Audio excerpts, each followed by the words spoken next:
गीता का सार। संजय बोले, मधुसूदन, कृष्ण ने करुणा से भरे, शोकाकुल और अश्रुपूर्ण नेत्रों वाले अर्जुन से ये शब्द कहे।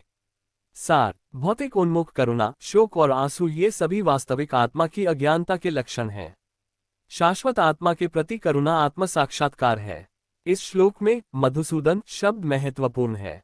भगवान कृष्ण ने मधु नामक असुर का वध किया था और अब अर्जुन चाहते हैं कि कृष्ण उनके अज्ञानी असुर का वध करे जिसने उन्हें उनके कर्तव्य से विमुख कर दिया था।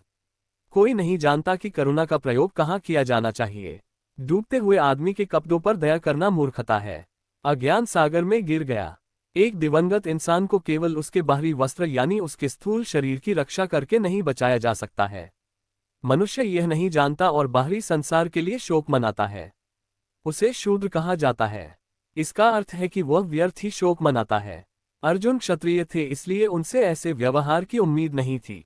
हालांकि भगवान कृष्ण एक अज्ञानी मनुष्य के दुखों को नष्ट कर सकते हैं और इसी उद्देश्य के लिए उन्होंने भगवद गीता का उपदेश दिया है।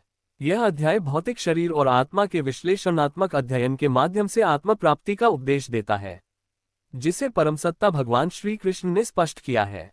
यह अनुभूति तभी संभव है जब कोई सकौम कर्म के फल की आसक्ति के बिना कर्म करता है और वास्तविक आत्मा की दृढ़ अनुभूति में स्थिर होता है। भगवान आपका भला करे। पूर्ण पुरुषोत्तम परमेश्वर ने कहा, हे अर्जुन, तुम्हारे मन में ऐसी अशुद्धता कहाँ से आए? एक ऐसे इंसान के लिए जो जीवन का मूल्य जानता है, यह इसके लायक ही नहीं है। यह उच्चतर लोक की ओर नहीं बल्कि अपैसा की ओर ले जाता है।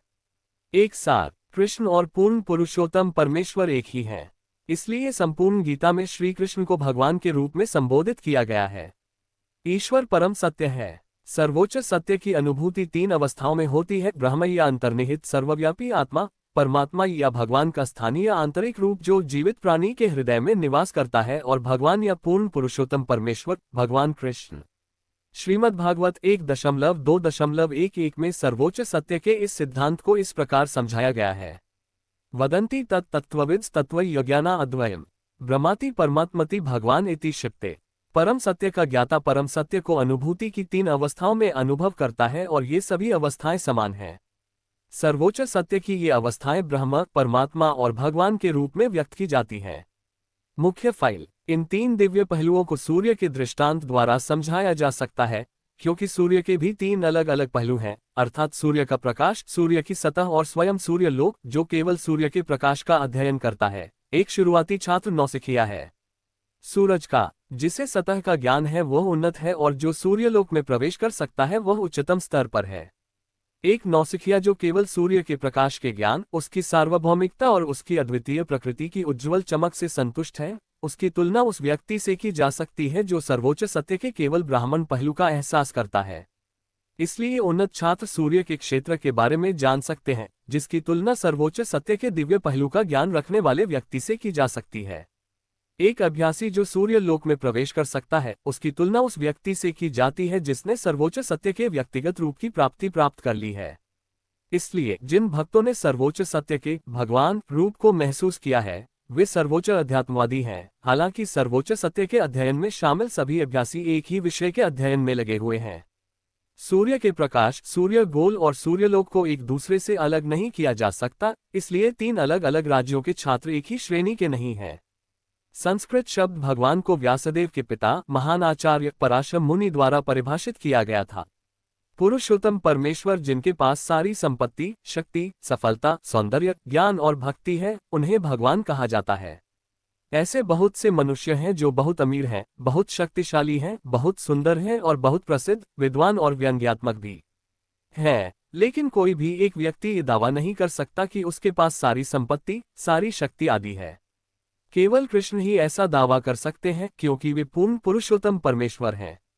ब्रह्मा जी, शिव जी, नारायण अथवा कोई भी प्राणी कृष्ण के समान ऐश्वर्यशाली नहीं है। अतः ब्रह्म संहिता में स्वयं ब्रह्मा का निर्णय है कि श्री कृष्ण स्वयं पूर्ण पुरुषोत्तम परमेश्वर है। उसका कोई सहकर्मी या वरिष्ठ नहीं है। वह आद्य स्वामी या भगवान है। वह गोविंदा के रूप में प्रसिद्ध है और वह सभी कारणों के सर्वोच्च कारण है। ईश्वर, परम, कृष्ण, सच्चिदानंद विग्रह, अनादिर आदिर गोविंद, सभी कारण कारण हैं। ऐसे कई लोग हैं जिनमें भगवान के गुण हैं, लेकिन कृष्ण सर्वोच्च हैं, क्योंकि उनसे श्रेष्ठ कोई नहीं है। वह सर्वोच्च पुरुष है और उनका शरीर शाश्वत, ज्ञान से भरा और आनंदमय है। वह आदि भगवान गोविंदा है और सभी कारणों के कारण है। ब्रह्म संहिता 5.1। भागवत में पूर्ण पुरुषोत्तम परमेश्वर के कई अवतारों की भी सूची है, लेकिन कृष्ण को आदि पुरुषोत्तम परमेश्वर कहा जाता है, जिनसे भगवान के कई अवतारों और पहलुओं का विस्तार होता है। अतः चांचकाल पुंस कृष्णस्तु भगवान स्वयं इंद्रारी व्याकुलम लोक मृदयंती युगे युगे। यहाँ दी गई भगवान के अवतारों की पूरी सूची या तो भगवान के पूर्ण पहलू हैं या पूर्ण पहलुओं के हिस्से हैं, लेकिन कृष्ण स्वयं पूर्ण पुरुषोत्तम परमेश्वर हैं। अतः कृष्ण ही पुरुषोत्तम परमेश्वर, परम सत्य परमात्मा और निर्विशेष सह्य दोनों के मूल हैं। अर्जुन के लिए पूर्ण पुरुषोत्तम परमेश्वर की उपस्थिति में अपने रिश्तेदारों के लिए शोक मनाना पूरी तरह से अनुचित है, इसलिए कृष्ण ने कृत शब्द द्वारा अपना आश्चर्य व्यक्त किया, जिसका अर्थ है कहां से। आर्य जैसे सभ्य जाति के मनुष्य से ऐसी अपवित्रता की आशा निश्चित रूप से नहीं की जा सकती। आर्य शब्द उस मनुष्य के लिए उपयुक्त है जो जीवन का मूल्य जानता है और जिसकी संस्कृति आध्यात्मिक रहस्योद्घाटन की नींव पर बनी है। भौतिकवाद में उलझे मनुष्य यह नहीं जानते कि जीवन का उद्देश्य परम सत्य विष्णु की प्राप्ति अथवा ईश्वर की अनुभूति है। वे भौतिक संसार की बाहरी विशेषताओं से मोहित हो जाते हैं, तो उनको समझ नहीं आता कि मोक्ष क्या है। जिन मनुष्यों को भवबंधन से मुक्ति का ज्ञान नहीं है, वे अनार्य कहलाते हैं। अर्जुन एक क्षत्रिय था, फिर भी वो युद्ध करने से इनकार करके अपने कर्तव्य से भटक रहा था। उनकी इस कायरता को आर्य लोग हुण्य कहते हैं। कर्तव्य से ऐसा विचलन व्यक्ति को आध्यात्मिक जीवन में प्रगति करने में मदद नहीं करता है और उसे इस दुनिया में गौरवशाली बनने का मौका नहीं देता है। भगवान कृष्ण को अर्जुन की अपने रिश्तेदारों के प्रति तथाकथित करुणा पसंद नहीं थी। स्मगम क्लब में पार्थ नैतत्वयुपदिते छोटी हृदय विफलता। हे पृथापुत्र, ऐसे नीच खलनायक के वश में मत हो, तुम्हें ये पसंद नहीं है। हे शत्रुओं के दमनकारी, हृदय की ऐसी क्षुद्र दुर्बलता को त्याग कर खड़े हो जाओ। सार, अर्जुन को पृथा के पुत्र के रूप में संबोधित किया जाता है। पृथा कृष्ण के पिता वसुदेव जी की बहन थी, तो अर्जुन का कृष्ण से खून का रिश्ता था। यदि क्षत्रिय का पुत्र युद्ध न करना सीख ले अर्थात पीछे हट जाए तो वह नामात्र का क्षत्रिय है, और यदि ब्राह्मण का पुत्र अपवित्र कार्य करता है तो वह भी नामात्र का ब्राह्मण है। चूंकि क्षत्रिय और ब्राह्मण अपने पिता के नाजायज पुत्र हैं, कृष्ण नहीं चाहते थे कि अर्जुन क्षत्रिय का नाजायज पुत्र बने।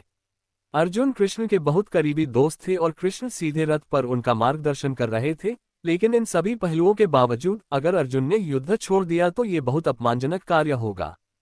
तो कृष्ण ने कहा कि अर्जुन का ऐसा भाव उनके व्यक्तित्व के अनुकूल नहीं है। अर्जुन ने तर्क दिया होगा कि वह पूज्य भीष्म थे और अपने रिश्तेदारों के प्रति उनके उदार रवैये के कारण उन्हें युद्ध का मैदान छोड़ना पड़ा, लेकिन कृष्ण ऐसी उदारता को केवल हृदय की कमजोरी मानते थे। कोई भी धर्मग्रंथ ऐसी मिथ्या उदारता का अनुमोदन नहीं करता। इसलिए कृष्ण के प्रत्यक्ष मार्गदर्शन में अर्जुन जैसे पूरक को ऐसी उदारता या तथाकथित अहिंसा का त्याग करना चाहिए।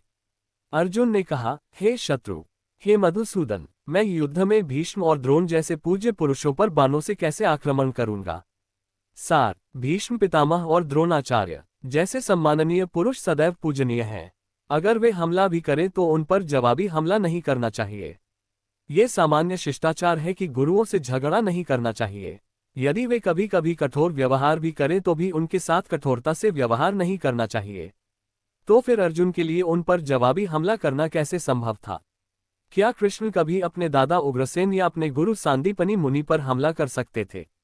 कुछ ऐसे ही तर्क अर्जुन ने कृष्ण के समक्ष प्रस्तुत किए। गुरुना हत्वा हे महानुभाव श्रेयो भोक्तुन भैक्ष्यम भी लोकय हत्वर्तकामंस्तु गुरु निहैव भुंजिया भोगान रुधिर प्रदिग्धन औडन गुरुजन से आहत्वा हानि। हाय, वास्तव में महानुभावानु महापुरुषों को साभार इसे बढ़ा दिया गया है। भोक्तुम जीवन का आनंद लेना, भैक्ष्यम भीख मांगकर, एपीआई भी इस जीवन में इस दुनिया में देखो, हत्वा हानि अर्थ लाभ कामा इच्छा से तू, लेकिन गुरु इस दुनिया में आवे निश्चित भुंजिया कष्ट सहना पड़ता है। उपभोग्य वस्तुएं रक्त से निर्देशक के रंग का अनुवाद। जो महापुरुष मेरे गुरु हैं उनके पीछे चलकर भिक्षा मांगकर जीवन यापन करने से अच्छा है। भले ही वे सांसारिक लाभ की इच्छा रखते हों, लेकिन वे गुरु से हैं। अगर वे मर जाएं, इसलिए हम जो कुछ भी आनंद लेते हैं वह खून से रंगा होगा। शास्त्रों के नियमानुसार जो गुरु निंदित कर्मों में लिप्त तथा दुराचारी होते हैं। दुर्योधन की आर्थिक सहायता के कारण भीष्म और द्रोण को उसका साथ देने के लिए मजबूर होना पड़ा। हालांकि केवल आर्थिक लाभ के लिए ऐसा करना उनके लिए सही नहीं होगा। ऐसी परिस्थितियों में उनके मन में गुरु के प्रति सम्मान खत्म हो गया। लेकिन अर्जुन सोचता है, फिर भी वे अपनी मर्जी के हैं। इसलिए उन्हें मारकर भौतिक लाभों का आनंद लेना खून से सनी चीजों का आनंद लेने जैसा है। हम ये भी नहीं जानते कि हमारे लिए क्या बेहतर है, उन पर विजय पाना या उनके द्वारा जीत लिया जाना। यदि हम धृतराष्ट्र के पुत्रों को मार डालेंगे तो हमें जीने की कोई इच्छा नहीं रहेगी। फिर भी वे अब युद्ध के मैदान में हमारे सामने खड़े हैं। सार, हालांकि लड़ना एक क्षत्रिय का कर्तव्य है, अर्जुन को समझ नहीं आया कि वह लड़कर अनावश्यक हिंसा का जोखिम उठाए या लड़ाई से दूर रहकर भीख मांगकर जीवन यापन करे। यदि वह शत्रु पर विजय नहीं प्राप्त कर सका तो उसकी जीविका का एकमात्र साधन भिक्षा ही होगी। साथ ही जीत निश्चित नहीं थी, क्योंकि कोई भी पक्ष विजयी हो सकता था। भले ही वे विजयी हों, क्योंकि उनका पक्ष धर्म के मार्ग पर था, और यदि धृतराष्ट्र के पुत्र युद्ध में मारे गए तो भी उनके बिना रहना मुश्किल होगा। ऐसे में यह उनकी दूसरी तरह की हार मानी जा रही है। अर्जुन द्वारा व्यक्त किए गए ये विचार निश्चित रूप से साबित करते हैं कि वह न केवल भगवान का एक महान भक्त था, बल्कि अत्यंत प्रबुद्ध और अपने मन और इंद्रियों पर पूर्ण नियंत्रण रखने वाला भी था। उनकी संशयवादिता की एक अन्य विशेषता शाही परिवार में जन्म लेने के बावजूद भिक्षा द्वारा जीवित रहने की उनकी इच्छा है। ये सभी गुण और अपने आध्यात्मिक गुरु श्री कृष्ण की शिक्षाओं में उनका दृढ़ विश्वास दर्शाता है कि वह वास्तव में एक पवित्र आत्मा थे। इस प्रकार यह निष्कर्ष निकाला जा सकता है कि अर्जुन मोक्ष के लिए बिल्कुल उपयुक्त था। जब तक इंद्रियों पर संयम नहीं रखा जाता, तब तक ज्ञान की मंजिल तक पहुंचने का कोई अवसर नहीं मिलता। ज्ञान और भक्ति के बिना मुक्ति नहीं है। अपने भौतिक संबंधों के विशाल गुणों के अलावा अर्जुन इन सभी दिव्य गुणों में भी सक्षम था। अब मैं अपना कर्तव्य भूल गया हूं और संकीर्णता के कारण अपनी सारी बुद्धि खो बैठा हूं। ऐसे में मैं आपसे पूछ रहा हूं कि कृपया मुझे सही सही बताएं कि मेरे लिए क्या फायदेमंद है। मैं अब आपका शिष्य हूं और आपके प्रति समर्पित हूं। कृपया मुझे सिखाओ। सार, प्रकृति का अपना तरीका ऐसा है कि भौतिक गतिविधियों की पूरी प्रणाली हर किसी के लिए विमान का कारण है। डगलस के मद्देनजर भ्रम की स्थिति है, इसलिए व्यक्ति को एक विहित आध्यात्मिक गुरु की मदद लेने की जरूरत है, जो उसे जीवन के लक्ष्य को प्राप्त करने के लिए उचित मार्गदर्शन दे सके। सभी वैदिक धर्म ग्रंथ उपदेश देते हैं कि व्यक्ति को जीवन की उन दुविधाओं से छुटकारा पाने के लिए किसी अधिकृत आध्यात्मिक गुरु के पास जाना चाहिए जो हमारी इच्छा के विरुद्ध उत्पन्न होती हैं। ये उलझने जंगल की आग की तरह हैं जो बिना किसी के लगाए इच्छानुसार जलती रहती हैं। इसी प्रकार संसार की स्थिति ऐसी है कि जीवन में अनचाही दुविधाएं स्वतः उत्पन्न हो जाती हैं। कोई नहीं चाहता कि आग लगे, फिर भी आग लग जाती है और हम घबरा जाते हैं। वैदिक ज्ञान इसलिए आग्रह करता है कि व्यक्ति को जीवन की उलझनों को सुलझाने के लिए गुरु शिष्य परंपरा में एक सद्गुरु के प्रति समर्पण करना चाहिए और उसके समाधान का विज्ञान सीखना चाहिए। एक कर्तव्यनिष्ठ सद्गुरु की शरण में रहने वाला व्यक्ति पुनर्तः प्रबुद्ध माना जाता है। इसलिए व्यक्ति को भौतिक उलझनों में न रहकर सद्गुरु की शरण में जाना चाहिए। यही इस श्लोक का सार है। आखिर कौन मनुष्य भौतिकवादी उलझनों में फंसता है? जो जीवन की समस्याओं को नहीं समझता। बृहदारण्यक उपनिषद 3.8.10 में ऐसे भ्रमित व्यक्ति का वर्णन इस प्रकार किया गया है, यो वा एतद अक्षर गार्ग्यु विदित्वस्मल्लोकतु प्रतिसंस्कृपन्। जो व्यक्ति जीवन की समस्याओं का समाधान नहीं करता है और आत्म साक्षात्कार के विज्ञान को समझे बिना इस दुनिया को कुत्तों और बिल्लियों की तरह त्याग देता है। ये बदसूरत है। ये जिंदगी, यह एक अत्यंत मूल्यवान संपत्ति है जिसका उपयोग मनुष्य जीवन की समस्याओं को हल करने के लिए कर सकता है। इसलिए जो इस अवसर का सदुपयोग नहीं करता वह दुखी है। वहीं दूसरी ओर ब्राह्मण वह है जो जीवन की सभी समस्याओं को हल करने के लिए इस शरीर का उपयोग करता है। या एतद अक्षर गागी विदित्वस्मल्लोकतु प्रति स ब्राह्मण। दुखी लोग परिवार, समाज, देश आदि के प्रति भौतिकवादी प्रबल लगाव में अपना समय बर्बाद करते हैं। इंसान अक्सर त्वचा रोग के आधार पर अपने पारिवारिक जीवन यानी पत्नी, बच्चों और परिवार के अन्य सदस्यों से जुड़ा रहता है। कपन का मानना है कि वह अपने परिवार को मृत्यु से बचा सकता है, या कृपान को लगता है कि उसका परिवार या समाज उसे मृत्यु से बचा सकता है। ये लगाव निचले जानवरों में भी देखा जाता है, क्योंकि वे बच्चों की देखभाल भी करते हैं। अर्जुन बुद्धिमान होने के नाते समझ गया कि अपने परिवार के सदस्यों के प्रति उसका स्नेह और उन्हें मृत्यु से बचाने की उसकी इच्छा ही उसके विमानासन का कारण थी। हालांकि वह समझ गया था कि युद्ध का कर्तव्य उसका इंतजार कर रहा है, लेकिन संकीर्ण सोच की कमजोरी के कारण वह अपना कर्तव्य नहीं निभा सका। इसलिए वह सर्वोच्च गुरु भगवान कृष्ण से उन्हें एक निश्चित समाधान दिखाने का अनुरोध कर रहे हैं। वह खुद को कृष्ण के शिष्य के रूप में समर्पित करते हैं। वह मैत्रीपूर्ण चर्चा बंद करना चाहता है। गुरु और शिष्य के बीच चर्चा गंभीर होती है और अब अर्जुन अपने मानक सद्गुरु के समक्ष बहुत गंभीर चर्चा करना चाहता है। तो कृष्ण भगवद गीता के विज्ञान के प्रणेता हैं और अर्जुन गीता को समझने वाले पहले शिष्य हैं। अर्जुन ने भगवद गीता को कैसे समझा इसका वर्णन गीता में ही किया गया है। यहाँ तक कि मूर्ख सांसारिक विद्वान भी कहते हैं कि किसी को व्यक्तिगत कृष्ण के प्रति नहीं, बल्कि कृष्ण के भीतर के अजन्मा के प्रति समर्पण करना चाहिए। अंदर और बाहर कृष्ण के बीच कोई अंतर नहीं है, और ऐसे ज्ञान के बिना जो व्यक्ति भगवद गीता को समझने की कोशिश करता है वह सबसे बड़ा मूर्ख है।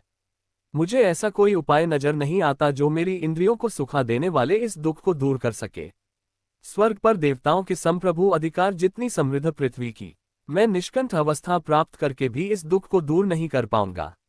सार: हालांकि अर्जुन धर्म और नैतिकता के नियमों पर आधारित कई तर्क प्रस्तुत करते हैं, लेकिन ऐसा लगता है कि वह अपने आध्यात्मिक गुरु भगवान कृष्ण की मदद के बिना अपनी मूल समस्या का समाधान नहीं कर सकते। उन्होंने महसूस किया कि उनका तथाकथित ज्ञान उन समस्याओं को हल करने में व्यर्थ था जिन्होंने उनके पूरे अस्तित्व को प्रभावित किया था, और आध्यात्मिक गुरु भगवान कृष्ण की मदद के बिना ऐसी समस्याओं को हल करना उनके लिए असंभव था। शैक्षणिक ज्ञान, विद्वता, जीवन की सभी समस्याओं को हल करने में उच्च पद बेकार है, केवल कृष्ण समा सद्गुरु ही इसमें सहायता कर सकते हैं। तो निष्कर्ष यह है कि एक सद्गुरु जो 100% कृष्ण भावना भावित है, वही एकमात्र मानक सद्गुरु है और केवल वही जीवन की समस्याओं का समाधान कर सकता है। भगवान श्री चैतन्य महाप्रभु ने कहा है कि जो व्यक्ति कृष्ण भक्ति विज्ञान में विशेषज्ञ है, चाहे वह किसी भी जाति का हो, वही सच्चा सद्गुरु है। किबा विप्र किबा न्यासी शूद्र के ने नया पेई कृष्ण तत्ववेता से गुरु हया। एक इंसान, चाहे वह विप्रक वैदिक ज्ञान में पारंगत हो या शूद्र जाति में पैदा हुआ हो या सन्यासी हो, अगर वह कृष्ण भक्ति का सार जानता है तो वह एक पूर्ण और प्रामाणिक आध्यात्मिक गुरु है। चैतन्य चरितामृत मध्य 8.128।